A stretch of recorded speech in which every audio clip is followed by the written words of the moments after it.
Understood. I got lots of sleep.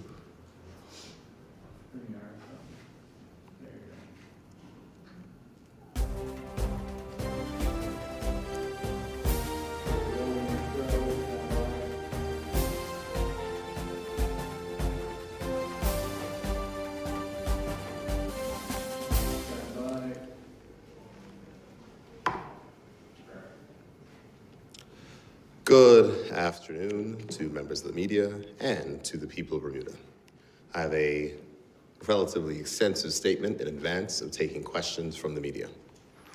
Last Friday, I had the honor of delivering the 2024-25 budget statement on behalf of the government to the House of Assembly and the people of Bermuda. As its title signifies, this budget is about investing in our people and in our future. We can do that thanks to the collective sacrifice of the people and the businesses on our island, which are now beginning to reap the benefits and helping to provide a foundation for us to build a more prosperous future. I was pleased to announce on Friday that we expect to reach a significant milestone for our island and deliver a balanced budget this year for the first time since 2003. In simple terms, this means that the government will not need to borrow any more money and can focus its efforts and resources on continuing to reduce Bermuda's debt and investing in initiatives that improve the lives of Bermudians. This projection and our ability to do this without any new taxes highlights this government's commitment to fiscal responsibility, sound debt management, and preservation and growth of investor confidence, improved economic activity while allowing workers to keep more of their hard-earned money in their pockets. Most importantly, for residents and businesses, this government will achieve a balanced budget without introducing new taxes. This is part of our ongoing effort to make living and doing business in Bermuda more accessible and affordable. This follows from last year's budget pledge that saw no new business pay more taxes and 86% of workers and businesses seeing their tax bill reduce. These measures have allowed the average family in Bermuda to see $10,000 more in their pockets rather than spent on taxes to the government. And some families have seen savings as high as $18,000 since this government has taken office, when combined as the result of the tax cuts over the past 6 years. This again means $18,000 more in the pockets of our hard-working Bermudians who are making $48,000 a year to spend on necessities rather than taxes. This government continues to take a people-centered approach to all that we do. And we recognize that before we took office, the people of Bermuda had to contend with years of austerity, increasing debt, and underinvestment in education, infrastructure, and social programs. We also recognize that events such as wars, supply chain issues, and 40-year high global inflation have increased the cost of living, and therefore the burden on many families. That is why this government's approach has and will remain focused on reducing costs where we can, as we have done before. Over the last few years, the government has taken measures such as eliminating duty on staple goods, reducing the sugar tax, freezing fuel prices, reducing vehicle licensing fees, and reducing the tax burden for workers and businesses. And these actions have helped to reduce the rate of inflation here in Bermuda and will continue to do our part to help residents tackle the escalating costs of living. In this year's budget, we have committed a $30 million allocation to prevent health insurance bills from increasing by freezing the standard premium rate for the third year in a row, saving all policyholders from an increase of $45 a month, which would have equated to an additional $540 a year. If we did not take this action, health insurance premiums for every policyholder in Bermuda would have increased this year, and therefore costs would have increased for individuals and for businesses. This government has continually shown our commitment to reducing the financial burden for Bermudians where we can, and this $540 savings is a real benefit. We will also continue to invest in initiatives that are vital to our community. We've committed an additional $10 million to affordable housing through the Bermuda Housing Corporation, which will help to accelerate our efforts in increasing the affordable housing stock. This further investment is in addition to the $15 million that was already committed, which has resulted in 67 more affordable housing units being brought online. The government has earmarked more funds for education, including new IT equipment for students, education reform projects, infrastructure upgrades for the hospital, and enhancements to the government's IT infrastructure to enable better service to the public. It is a fact that our government has had significant underinvestment in capital projects since 2010.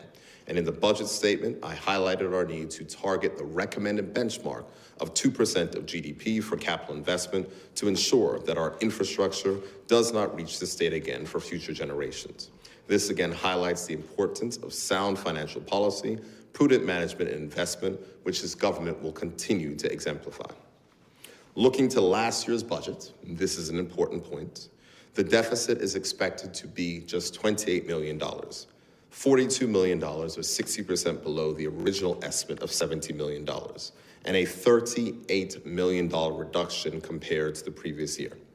This is on the back of stronger than expected revenue and strong budget control by the government. This year's deficit target is expected to be $44 million. However, given previous years where spending has been kept at bay, it is likely that that figure will also come in lower. Looking forward to next year's budget, which I presented on Friday, government revenue is expected to reach $1.23 billion, which is 6.6% or $76.8 million above the original estimates for this current fiscal year. Most of this increase comes from projected growth and also with the revision of the new high relief making up the balance.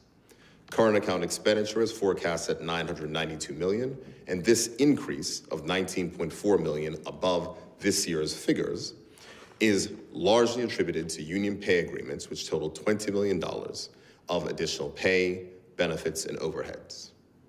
Another important point is that interest expense will fall next year due to our repayment of $50 million of long-term debt this year, reducing the interest bill by $2.4 million. Capital expenditure for fiscal year 24-25 is forecast to be $112.3 million. This is 17% higher than last year, an additional $16 million. This level of capital expenditure will be the largest budgeted capital investment since 2010. We are doubling our investment in roadworks to $5 million and investing in new plants and equipment to ensure that we speed the pace of roadworks. We hear and acknowledge the rightful frustration of the community with the state of our roads. This investment is a sign of our commitment to bring our roads back to a state that the people of Bermuda expect. We also have allocated additional capital funds this year to procure new asphalt plants and related equipment, as well as training and development for our highways personnel. Economic performance continues to show positive trends, especially with growth in international business. 2023 saw 569 new company incorporations for the first 3 quarters, and also a 4.6% increase in jobs, with 215 new jobs being filled in international business. This sector now provides 4,909 jobs, which is the highest number of jobs in international business ever recorded, which surpasses the highest number previously, which was recorded in 2008, before the global financial crisis and the Great Recession. What is also important to note is that since we came to office in 2017, there are 506 more Bermudians working in international business, which is more than ever before. Looking at the broader economy, real GDP growth for 2022 was 6.4%, easily beating the projections of 3%, demonstrating that our recovery is broad-based. Given the continued strong numbers seen in 2023, we are projecting 4% real GDP growth throughout the year of 2023. Also, for 2024, we can look forward to strong construction growth with the Brookfield building on Front Street, which we see the demolition that is already occurring. That project is expected to add 200 jobs to the economy. The Morgan's Point development, which we know spoke about in the budget statement, which the first part is going to get underway, and also the start of the Fairmont Southampton project, which is getting underway, which is a projection of 700 jobs during the construction phase, and once completed will support and improve our tourism sector, which is already seeing a resurgence. When speaking of the resurgence in tourism, 2023 showed significant recovery, with both leisure and air cruise arrivals seeing substantial increase from the previous year. Visitor spending rose sharply, with air and cruise tourists spending more in 2022, and also cruise visitor numbers and expenditure surpassing the numbers prior to the pandemic. While these numbers are essential, they only mean something if Bermudians feel the improvement. I'm pleased to report that this uptick in overall tourism activity also resulted in the sector's second consecutive year of growth, which added 339 jobs, bringing the total number of jobs to 3,636. This budget invests in our people to ensure they can achieve success. It is a budget that does not increase the tax burden on business and meets the Fiscal Responsibility Panel's target of delivering a $50 million budget surplus by fiscal year 26-27. Most importantly, this government has projected this outcome without any additional revenues which may accrue to the government due to the global minimum tax. The government will also be progressing our work on pension reform and tax reform, working alongside the Tax Reform Commission, and any measures that we intend to progress will be open to consultation, as has always been the case with this government. As we continue to manage the public purse prudently, we also remain focused on growing and diversifying our economy and enhancing Bermuda's value proposition.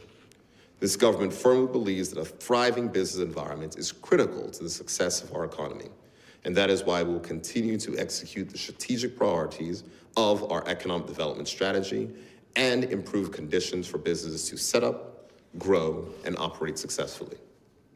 Our work thus far has led to success. Many global companies attract to our shores, 49 Bermudians on the path to home ownership because of the government's mortgage guarantee program, $440 million invested in our economy through the Economic Investment Certificate Program, new affordable housing units, and continued support for small and medium-sized businesses through the Bermuda Economic Development Corporation. But we are not taking a victory lap, because we know that not for every person and business in Bermuda feels the benefits of this work right now and still faces financial hardship.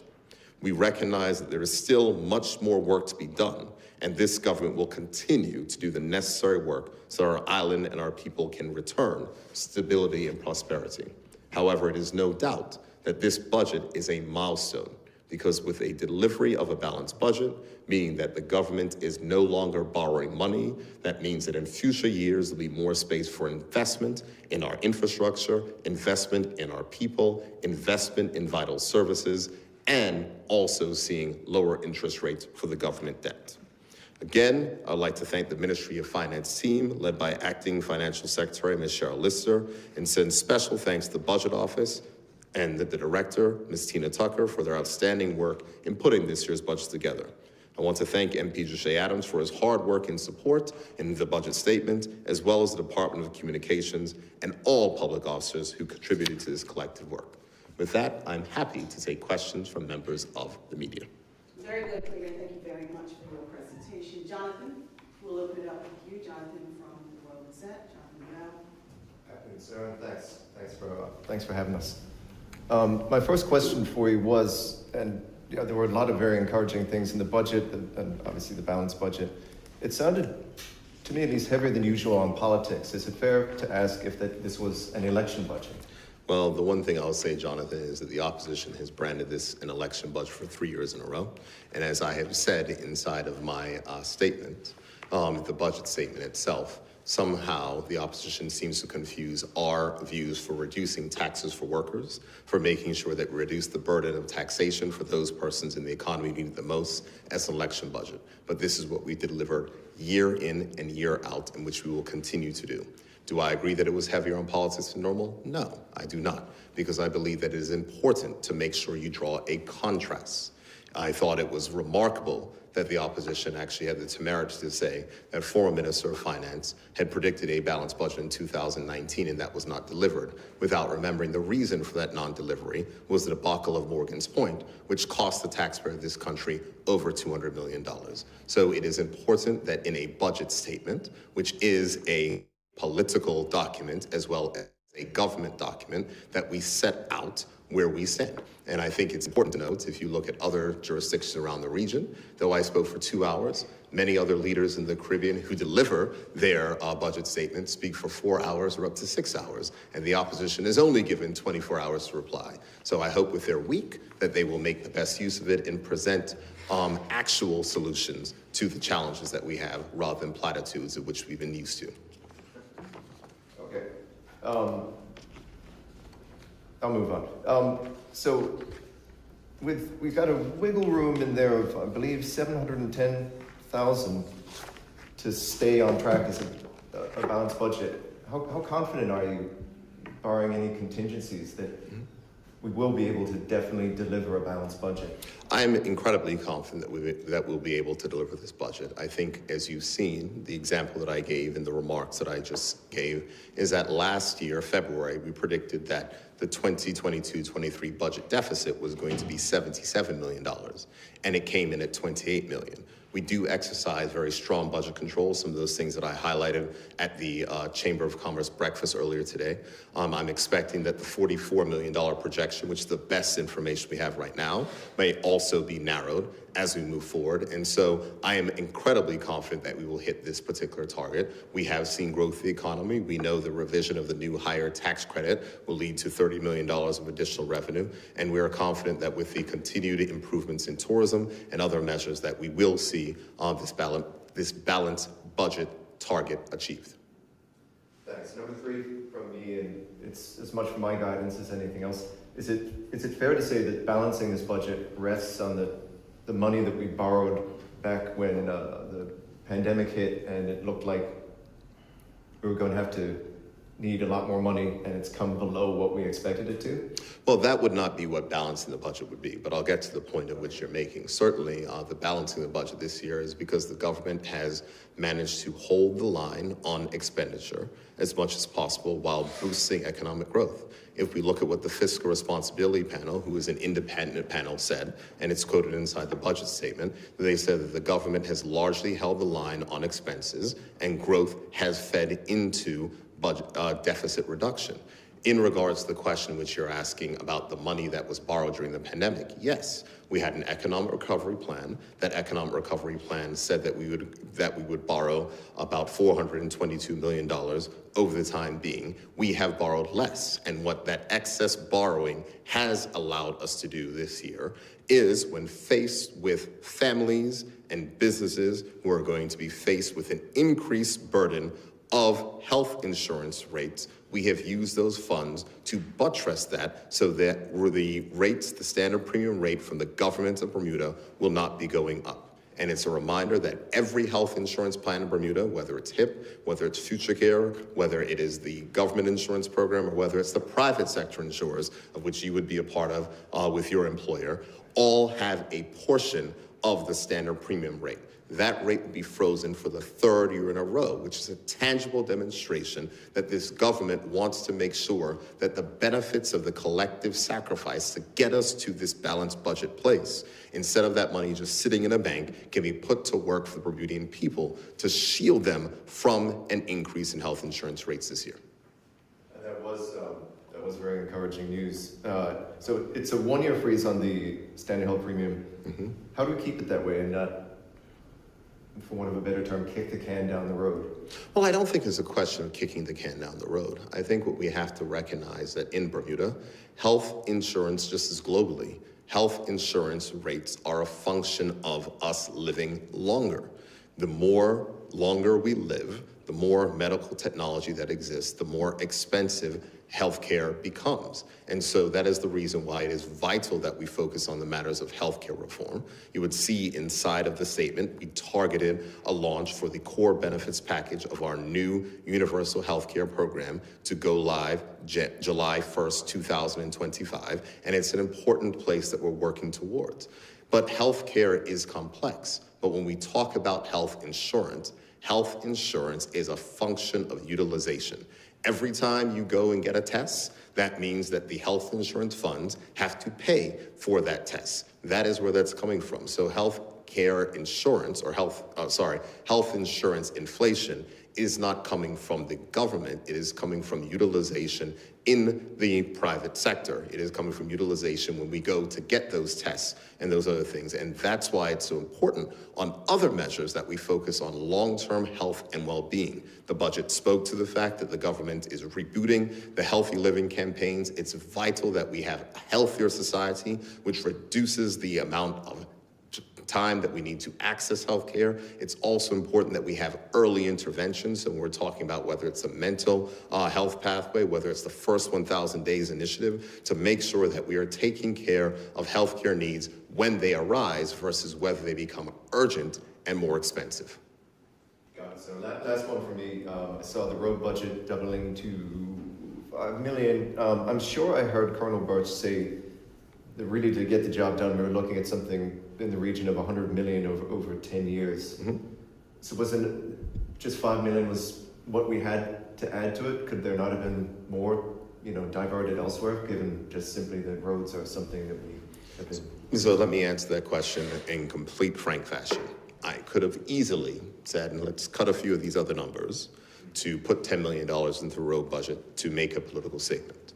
The fact is that we need to put what's in the budget, which is realistic to deliver. Right now, we are ramping up, purchasing a new asphalt plant, purchasing new equipment, dealing with training, and a reminder that the government has 500 less employees than we had 10 years ago. It is going to take a while to ramp up to that level. If that $5 million is spent, you bet and believe that we will find additional funds to divert from other places because we believe that the priority is roadworks. But it's also important that as we are debating the budget, that we put realistic numbers forward to the House. This is a doubling of our investment, more than a doubling of our investment in roadworks for this year. In addition, this year's money is going to be used to purchase the new plant and equipment to ensure that we can go ahead and get those items in place so we can hit the road running in the next fiscal year. And so that's my answer to that. I accept that people will say that it's not enough, but it is realistic to the amount that we plan to be able to do. But if there is more able to be done, I can promise you that we will find spaces to redirect those funds to that because we feel that it is particularly important. In the exact same way that we found funds to divert from other spaces to make additional investments in affordable housing 3 years ago because we felt that was a vital commitment to make as well, and we've seen the results of that. So this government has shown that it will be flexible, and if that money is used, you bet and believe that we will allocate more funds towards that. And I'm sure that the Minister of Public Works will echo that in his comments when he gives his press conference. Thanks, sir. Thank you so much, Jonathan. We appreciate all of your queries. Cooper, did you have any questions? I do. I like your tie today, sir. Thank you very much. I figured that I did green on Friday, so I could go with, Bermuda pink and blue today. It's looking good on you. Thank you. Simple questions out of the way first. Is there a reason that we weren't given an advanced copy of the budget this year? Usually we get one just ahead of the budget statement being read. I wouldn't go so far as say there wasn't any particular reason. What we have had, though, is that these statements that have been sent out have somehow inadvertently leaked and gone out, so we just needed to protect it. Okay, that's good to hear. Government's transferring $40 million from the excess borrowing fund to keep health insurance rates from rising, and $10 million of that to accelerate provision for affordable housing. Can you just help us understand what the excess borrowing fund is?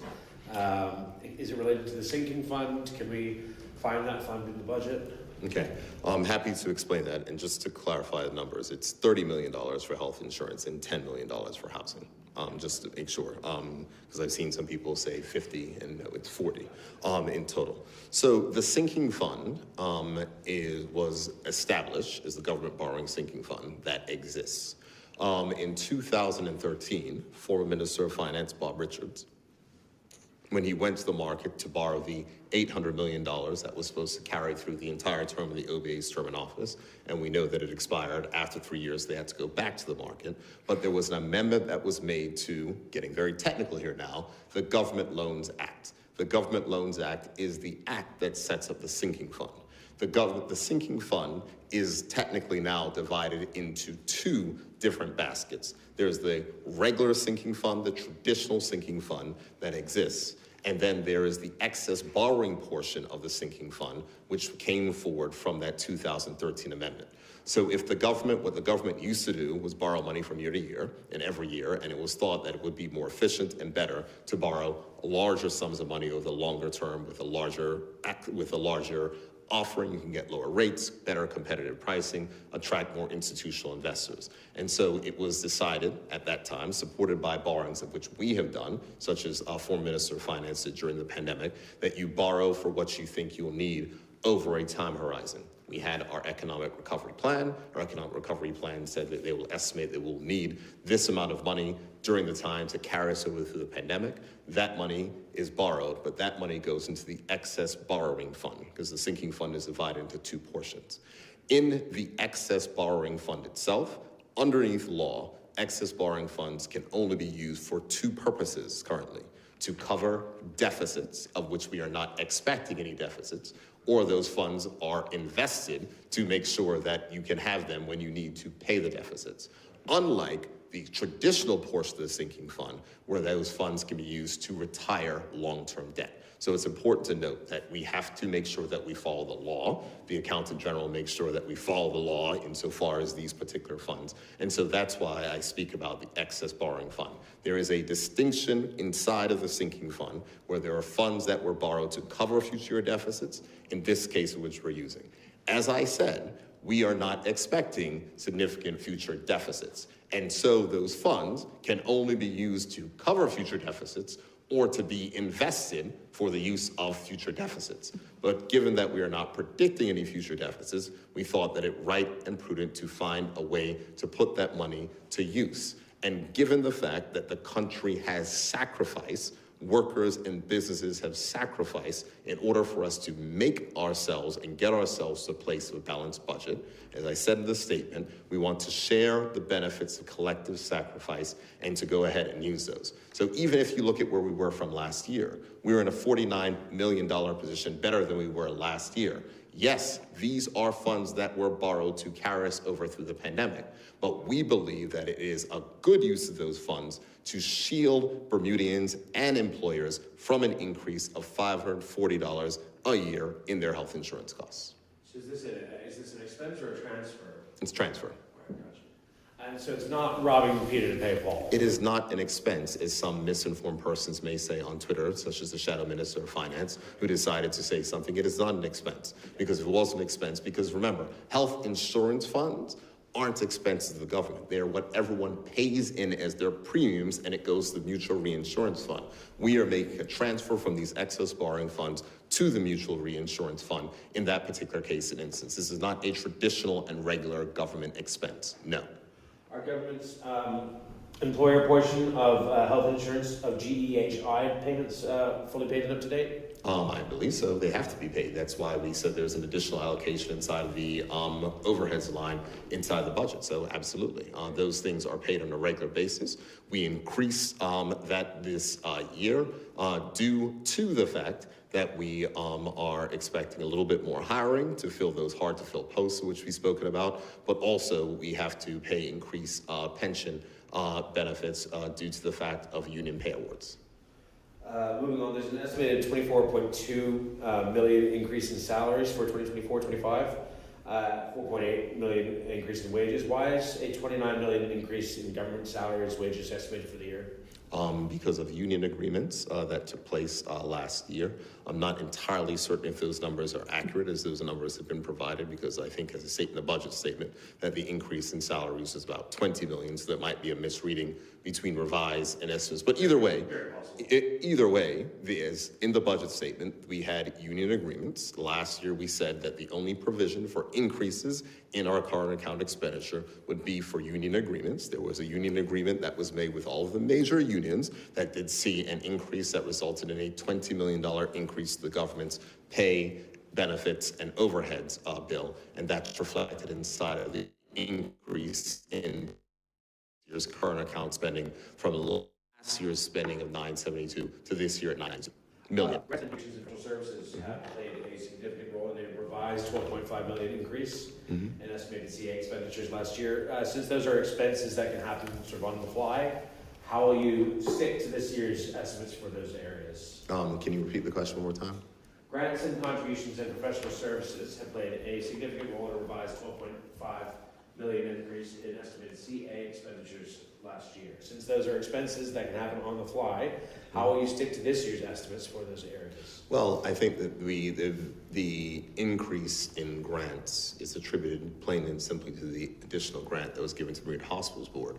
If you take the Bermuda Hospitals Board at $60 million and extract the difference which you made, I think you would see that we've actually come down on that figure rather than up. And so going forward, we're not expecting a special grant to the hospital this year. We've paid back the funds that were technically owed by the government over time. And so I don't think that's going to be a particular challenge. I know that people also want to focus on professional services, and I think that line item is scheduled to go down this year as well. To Jay Adams, you thanked him in your speech there, grooming him for your position for a later date? Well, I'm not going to speak about what the future may hold in regards to politics, but I'm grateful for the work of MP Adams.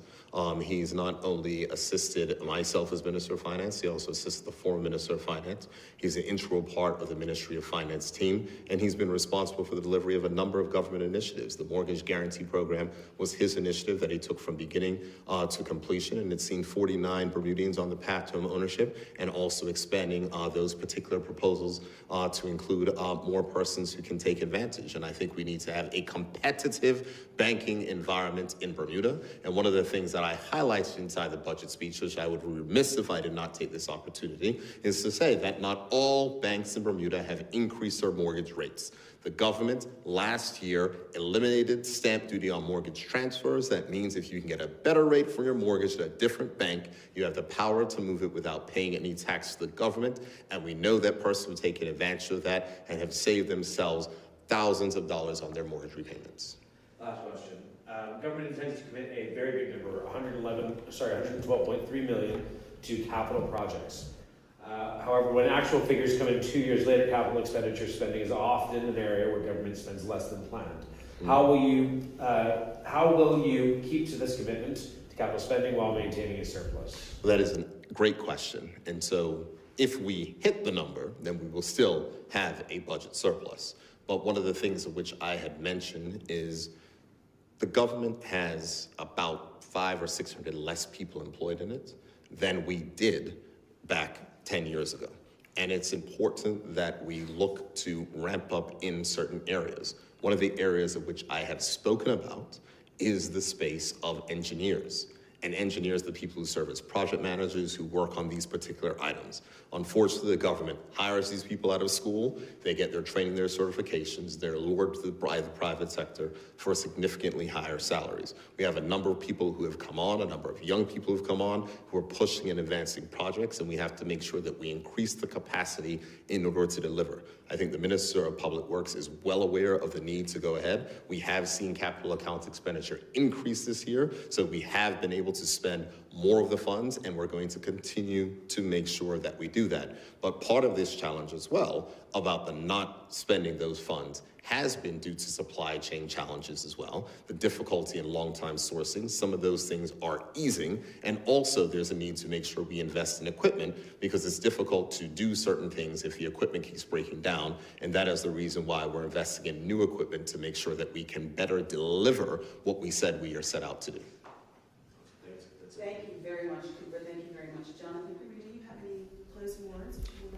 The only closing words that I will say is that certainly we're going to make sure that this information on the budget is spread widely. As we've done every previous year, there will be a mailer to all households, which will demonstrate what this budget does mean to citizens. There's also a QR code on the back of that mailer, which you can scan to get more information about the budget. We look forward to engaging. There will be a number of press conferences from ministers where members of the media will be able to ask further questions on this, and we look forward to debating this budget in the House. This is a budget that invests in our people, invests in our future. It is one that recognizes the sacrifices of the Bermudian public in reaching a balanced budget and is sharing the benefits of those collective sacrifices with the people of this country by making sure that government health insurance premiums do not increase this year, saving families $540 a year. I'm grateful for all the work and all the sacrifice, and rest assured that the government recognizes that there's more work to be done and will continue to do that work so the benefits of a growing economy are felt by all persons who live here. Thank you and have a wonderful day.